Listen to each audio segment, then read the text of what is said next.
వందే మాత్రం. నేను మీ journalist Navata. Welcome to our political. నేను ఫస్ట్ ఒక వీడియో చూపిస్తా చూడండి. చూసిన తర్వాత మాట్లాడుకుందాం.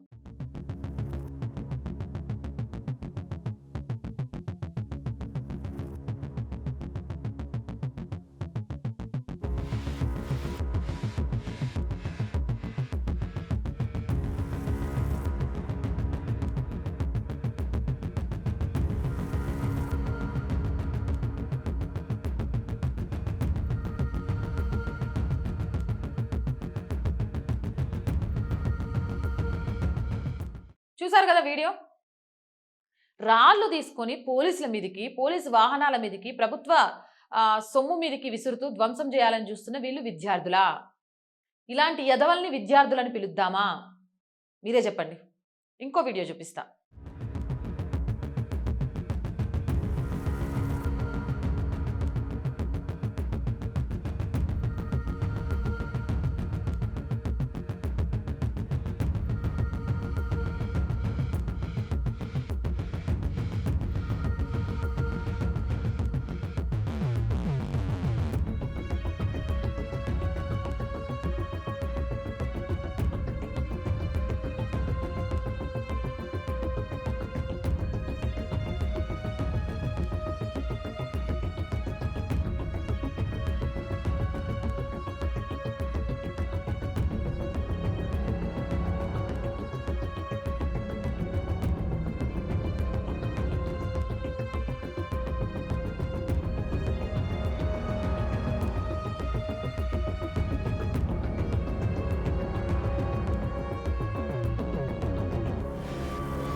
చూసారు కదా వీడియో.